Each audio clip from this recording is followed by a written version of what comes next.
Everything you see here is real-time destruction inside Unreal Engine. Hello friends. In this episode, which is the final part of this series, we're going to take a look at destruction. In this method, we'll do everything directly inside Unreal Engine. First, I should mention that we won't cover every single option. Like the other tutorials, our goal here is to reach the final result quickly.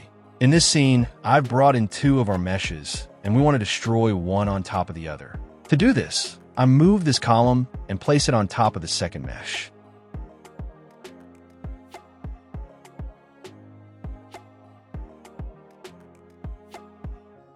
For this workflow, we need to go to the fracture menu, select the mesh, and click New. I save it in a folder that I prepared earlier.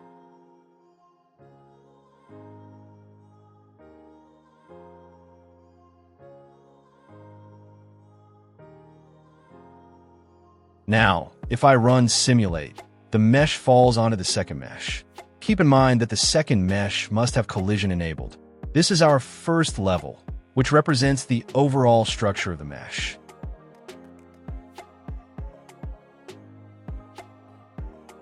Next, we need to break it into smaller parts. I use the uniform method here. There are other methods as well, but to keep the tutorial short, we'll stick with this one.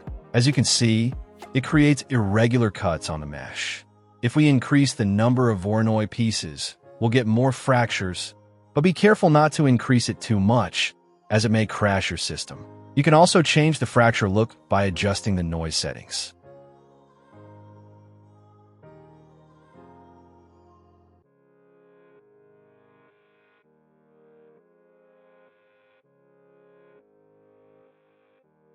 After finishing the settings, click Fracture. Now, on level 2, we have 40 pieces. Be careful. If you click Fracture again, those 40 pieces will be fractured again. So we cancel at this point.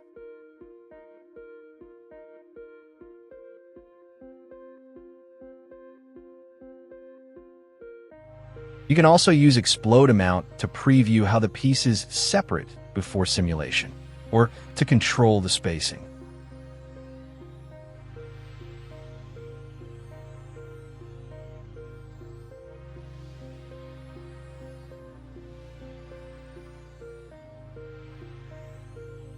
To control the destruction strength, search for Damage Threshold in the Details panel.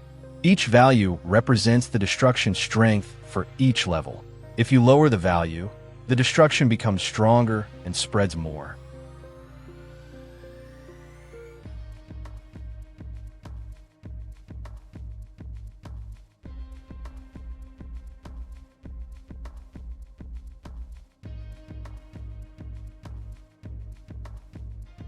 If you increase it, the destruction becomes weaker and more contained.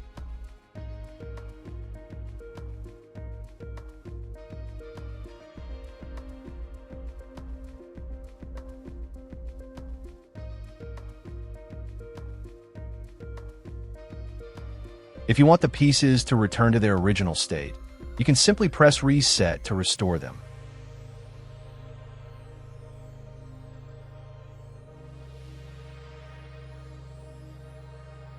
Now, let's say we want part of this column to remain intact despite the destruction. First, I select a few pieces. From the Clusters menu, I choose Cluster.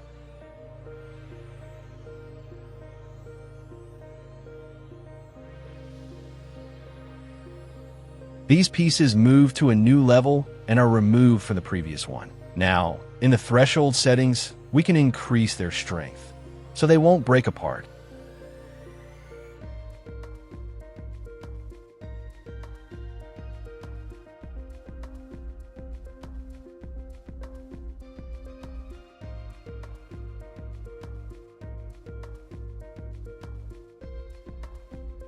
Fixing materials after destruction. Now, what do we do about materials after fracturing? For this, I use another mesh. I generate a fracture for it as well.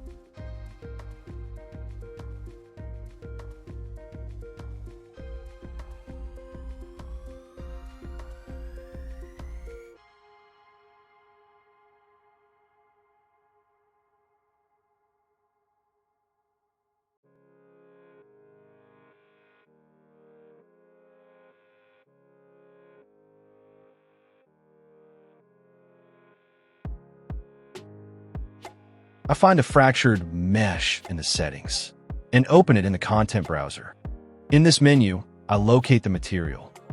Here, you can assign any material, even one different from the original.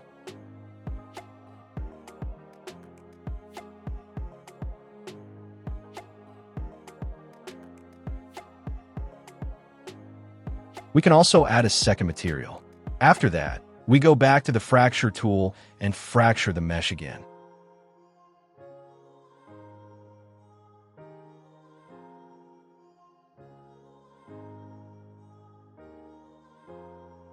This time, in the material settings, we also select the second material. Now, when you run the simulation, you'll see the second material applied to the fractured areas as well.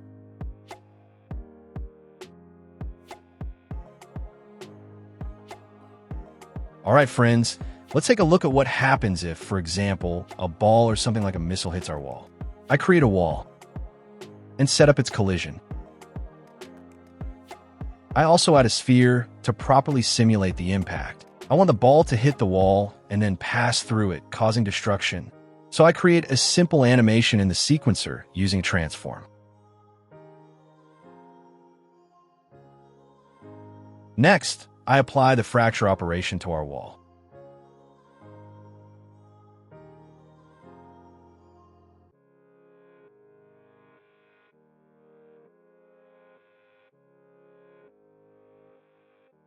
Now it's time to add a master field, which is available in the content.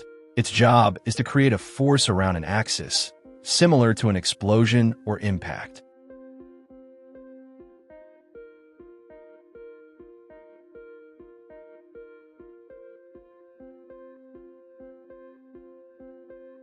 I attach it to our sphere and set its scale to 1.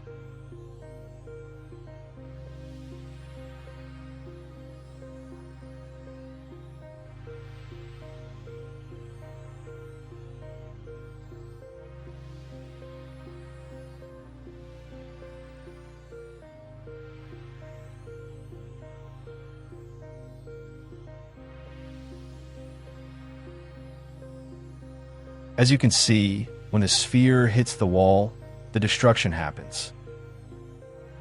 I adjust its position a bit so the impact happens at a better spot.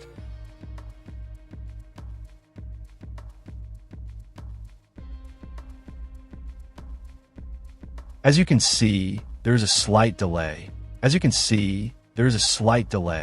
So in the settings, we need to change the activation mode and set it to on click so the effect happens immediately on impact.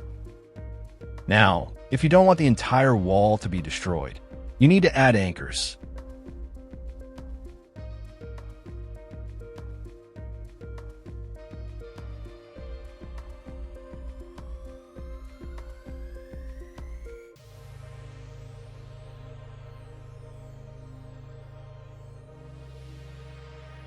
In the wall settings, under initialization fields, add the anchors so the areas where they are placed become reinforced and won't be destroyed.